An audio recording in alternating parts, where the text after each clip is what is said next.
Welcome to Literary and Jury Charge Practice. Let's start out with this literary. It's one we had started and there's a bit left, so we'll get our fingers warmed up. Ready? Here we go. I am not absolutely convinced I have to keep working, says Martin, who said he took annual leave to complete his transcripts before officially retiring. But I may want to. There are some opportunities, and we reporters know about the shortage, so even though I'll be residing in another country, most likely Mexico, I could see devoting a week or so per month to reporting. Flying back to the U.S. or to Germany or somewhere else would not be a problem wherever I decide to live. Fuhrer retired when he found out he wasn't getting as many jobs. I didn't really want to retire and was considering taking depots here and there, but then the economy downshifted. I got out all of my transcripts, packed away my machine, and by the time the economy picked up and once jobs were available again, I had gotten accustomed to being retired and just never went back, says Fuhrer. If your circumstances allow it, you shouldn't let a number stand in your way. I never thought I'd retire. I'd only been reporting for 22 years, even though I was 69, says Sully. But my sister, who retired at 55 from GE, said, "You'll know when it's time," and boy, did I. I found I was getting cranky at long depots, taking a nap after a long drive home from a depot, and longing to read and visit grandchildren and volunteer in the community. I also wanted to spend a month being warm in February, and we did.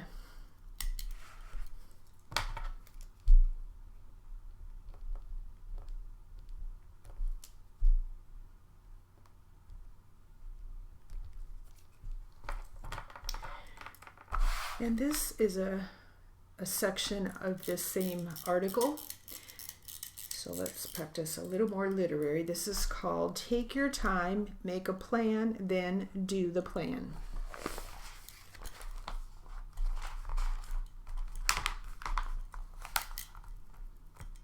Ready? Here we go. I retired from my federal reporting career in 2015. The key factor that assisted in a smooth transition to retirement was planning well in advance. I began studying, researching, and seeking guidance at least 10 years before I pulled the plug. I talked to my Office of Benefits at work, to my tax accountant, and to retired friends, and I sought financial guidance from a financial advisor. By the way, all of them said the same thing: save more. You don't want to hear that a year before retirement. Start planning well in advance. It's never too early. Of primary importance is a determination as to the type of retirement you actually envision. Golf and seashores, more time with the grandkids, pursuit of long postponed interests, business opportunities, travel. Are you going to retire in place or seek a new place to live, taking into consideration tax implications and cost of living? Do you want to downsize, sell the house, and move to a condo in a vacation area? This all takes soul searching and endless conversations with your other half. Take a vacation to the area you are thinking about moving to. Could you see yourself living there? Or would the tourist crowds eventually get on your nerves? Are you a city person or a hillside in the woods person? Once you pinpoint what you want, then the task becomes financing your dream. Online retirement calculators make the estimating easier, but you have to be realistic when using them. Making assumptions that your investments are going to consistently earn 15% returns is unrealistic and will result in a useless estimate. For me, travel was the goal of my retirement years. I knew that we would want to travel as often, as long as possible, spur of the moment, and as globally as possible. But to ensure that our assets last as long as we do, we made some changes. We sold a vacation home. We downsized our living arrangement more than a decade prior to retirement. It takes a long time to rid yourself of a lifetime of stuff. Do it before retirement. Simplify, simplify. Give the kids those boxes of Star Wars toys you've been storing for them into their 30s. You don't want your first year of retirement spent going through the garage and attic. Do it now, or at least start. Everything I read prior to retirement suggested the wisdom of multiple streams of income. For me, part-time freelance reporting is an additional stream. We reporters are so fortunate that we have a remarkable skill that enables us to work into retirement on our own timetable. I enjoy it. It keeps me engaged in my profession and in touch with my colleagues. One last very important preparatory step is to take care of your health. The pace and schedule that we keep as reporters makes it easy to overlook our own health and well-being. Don't wait until retirement to find time for the annual physical, the long walk, or the gym. Auditory health is also important for reporters. Get your hearing checked. Oh, and save more.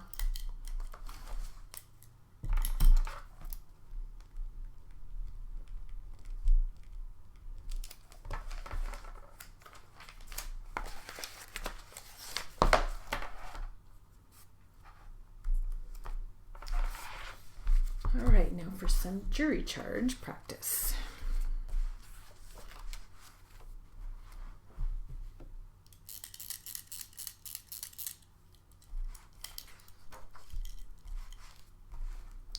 Ready? Here we go. A defendant has an absolute right not to testify or present evidence. You may not consider in any way the fact that the defendant did not testify. You should not even discuss it in your deliberations. Part of your job as jurors is to decide how believable each witness was and how much weight to give each witness's testimony. You may accept all of what a witness says or part of it or none of it. Some factors you may consider include the age of the witness, the intelligence of the witness's ability and opportunity to see, hear, or know the things the witness testified about, the witness's memory, the witness's demeanor, whether the witness had any bias, prejudice, or other reason to lie or slant the testimony, the truthfulness and accuracy of the witness's testimony in light of the other evidence presented, and inconsistent statements or conduct by the witness. You should not speculate why any other person whose name you may have heard during the trial is not currently on trial before you. It is proper for an attorney to interview any witness in preparation for trial. You have heard recorded conversations. This is proper evidence that you should consider together with and in the same way you consider the other evidence. You were also given transcripts to help you follow the recordings as you listen to them. The recordings are the evidence of what was said and who said it. The transcripts are not evidence. If you noticed any difference between what you heard in a conversation and what you read in the transcripts, your understanding of the recording is what matters. In other words, you must rely on what you heard and what you read, and if you could not hear or understand certain parts of a recording, you must ignore the transcripts as far as those parts are concerned. I am providing you with the recordings and a device with instructions on its use.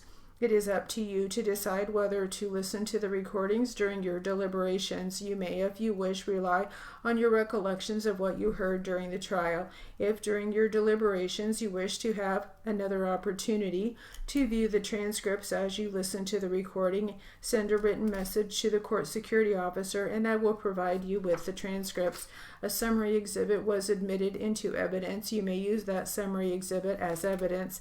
The underlying documents have also been admitted so that you may determine whether the summary exhibit is accurate. If you have taken notes during the trial, you may use them during deliberations to help you remember what happened during the trial.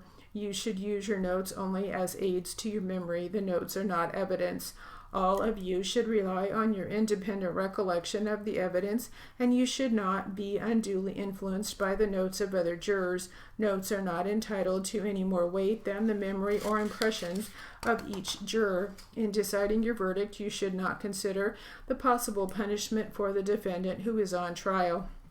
If you decide that the government has proved the defendant guilty beyond a reasonable doubt, then it will be my job to decide on the appropriate punishment. Count 1 of the indictment charges the defendant with conspiracy to act as an agent of the Republic of Zimbabwe without prior notification to the Attorney General. In order to establish the offense of conspiracy, the government must prove these elements beyond a reasonable doubt. 1. The conspiracy was charged and each count existed. 2. The defendant knowingly became a member of the conspiracy with an intent to advance the conspiracy. And 3. One of the conspirators committed an overt act in an effort to advance the goal of the conspiracy. An overt act is any act done to carry out the goal of the conspiracy. The government is not required to prove all of the overt acts charged in the indictment. The overt act may itself be a lawful act. At least one overt act must have been carried out after August 27, 2008. If you find from your consideration of all the evidence that the government has proved each of these elements beyond a reasonable doubt, then you should find the defendant guilty. If, on the other hand, you find from your consideration of all the evidence that the government has failed to prove any of these elements beyond a reasonable doubt, then you should find the defendant not guilty. A conspiracy is an express or implied agreement between two or more persons to commit a crime. A conspiracy may be proven even if the goal was not accomplished. In deciding whether the charged conspiracies existed, you may consider all of the circumstances, including the words and acts of each of the alleged participants. To be a member of a conspiracy, the defendant does not need to join it at the beginning, and he does not need to know all of the other members or all of the means by which the illegal goal of the conspiracy was to be accomplished. The government must prove beyond a reasonable doubt that the defendant was aware of the illegal goal of the conspiracy and knowingly joined the conspiracy. A defendant is not a member of the conspiracy just because he knew or associated with people who were involved in a conspiracy, knew there was a conspiracy, and or was present during conspiratorial discussions. In deciding whether the defendant joined the charged conspiracy, you must base your decision only on what the defendant did or said. To determine what the defendant did or said, you may consider the defendant's own words or acts. You may also use the words or acts of other persons to help you decide what the defendant did or said.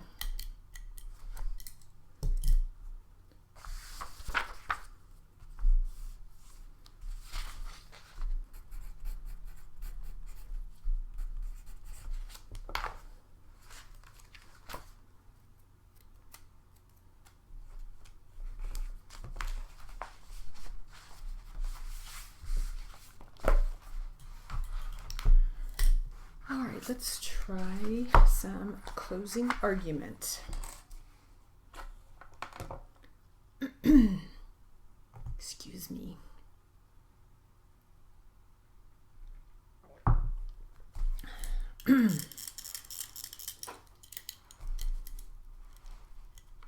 Ready? Here we go.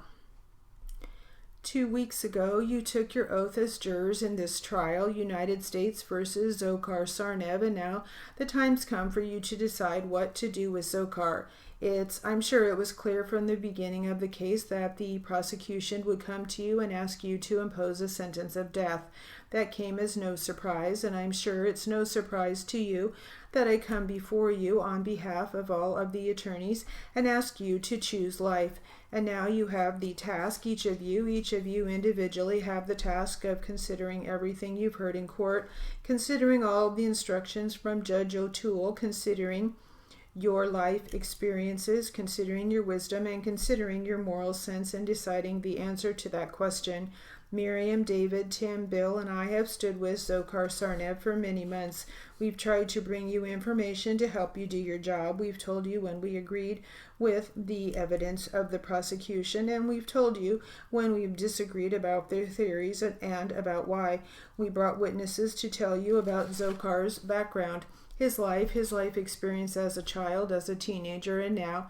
And I need to talk with you about Dzhokhar. And before I do, I want to make one thing very, very, very clear. The story of the Boston Marathon bombing is not about Tam and Dzhokhar Tsarnaev. The story of the Boston Marathon bombing is one of tragedy of their making, but it is more than that. Family members of those who lost their loved ones came into this courtroom, either in the first phase or this phase, and testified from the depth of their grief and with great dignity, and spoke to you about their heartbreaking loss. Those who were hurt beyond imagination came into this courtroom and testified about their pain and anguish. But every person, in each person, you saw a will and a determination to survive and thrive.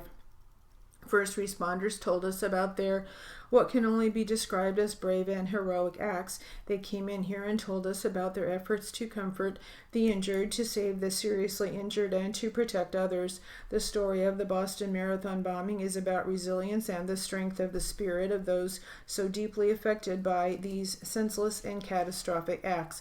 But I'm going to spend some time talking with you about Dzhokhar and his life, because he's the person you've got to sentence. He's the person you've got to make your individual decisions about.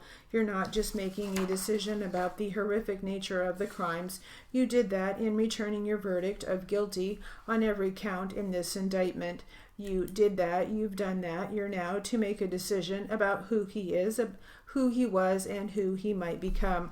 I'm not asking you to excuse him. There are no excuses. I'm not asking you for sympathy. Our sympathies lie with those who were harmed and killed and their families. What I am asking you to do when I talk with you about Dzhokhar is to listen, and I'm asking you to hold open your minds as you promised that you would do, and I'm asking you to try to understand. It's a mighty big task for all of us to do. Try to understand how the unimaginable occurred. You heard from the witness stand a little bit about Dzhokhar's parents. Very young and very rocky beginning. Neither thought they should marry. One was a Chechen, one was an Avar, and they shouldn't marry. You heard a little about Zubidat.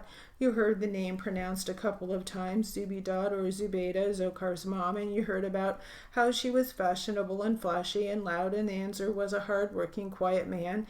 They moved a lot, often thousands of times, and from Kyrgyzstan, I think we've got a map. I think you saw this chalk during the testimony, and you heard about how they moved from Kyrgyzstan to Kazakhstan to Chechnya to Dagestan, often thousands of miles, and required the help of Zubidat's sisters and their children to help the family make it. Zubidat and Anzur had 4 kids in 7 years. They often landed with relatives thousands of miles from where they had been living, uprooting the kids.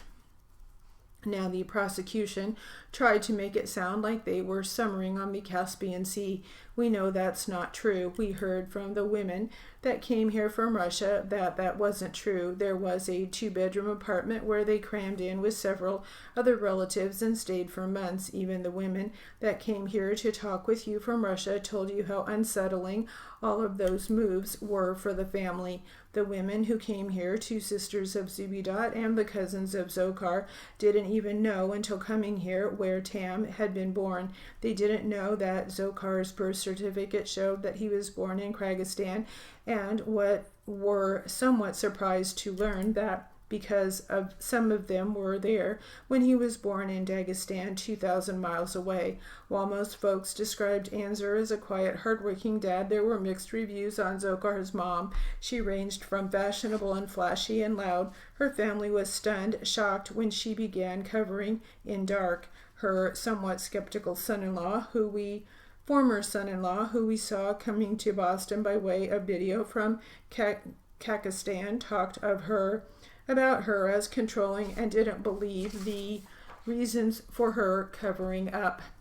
You heard her described as intense and intimidating and attending a baby shower and acting like the queen bee. A wide range of descriptions for Zubaydah. The one thing we really got out of that is she was a force in the family. So in 2002, when Dzhokhar, 8-year-old Dzhokhar, came with his mom and dad to the United States, they came over here with 1 child, leaving 15 or 16-year-old Tam in Kazakhstan with his 2 sisters, with family, and they tried to make their way in the United States. A year later, the whole family joined up in Cambridge and set on hopes and dreams and unrealistic expectations for Tam. Tam would go on to do great things. Tam would be a famous musician. Tam would be an Olympic boxer. Tam would be the savior of the family. Where was Dzhokhar in this entire time and his entire discussion? He was the quiet kid who kept his head down and did his homework. He was the shy, quiet, respectful, hard-working kid that the teachers and friends came in here and told you about. Katie Charner Laird, the third grade teacher, she came in and said, look, he came in speaking Russian. He learned English. He learned it well. He worked hard. He wanted to do everything right. Tracy Gordon told you about the fifth grader who enjoyed the farm club. He was hardworking. She recalled his enthusiasm when he went to the farm school. We saw several pictures of that. She recalls him dancing in the classroom. She met his parents, and his parents wanted him to skip a grade and go ahead, and that happened. Becky Norris taught Zokar in middle school. You may remember Ms. Norris when she came in. She loved that kid. She spoke Russian. She became his advisor. She got to know him very well. Her husband got to know him. They saw great promise in this kid. Her husband was a soccer coach. They cared deeply for Zokar then, and they care deeply for him now. Becky Norris remembers Zokar coming to school one day in the wrong color pants. Do you remember that testimony? And he got sent back home, and when he came back, he said his mother was pulling him out of school, and Becky Norris was devastated. She even remembers that feeling today. She was devastated by that and said, I'll call your mom. What did Zokar say? Don't. It won't do any good. You heard Zokar followed his big brother around the boxing gym, followed Tam around the boxing gym like a puppy. So Zokar was at the boxing gym, but unlike with Tam, and I don't want to miss the picture that made Becky Norris almost tear up on us. She was pregnant the year she taught Zokar, and one of the children that she was able to let hold her infant was Zokar. She still holds that memory. All right, we will stop there. That will conclude our literary and jury charge practice.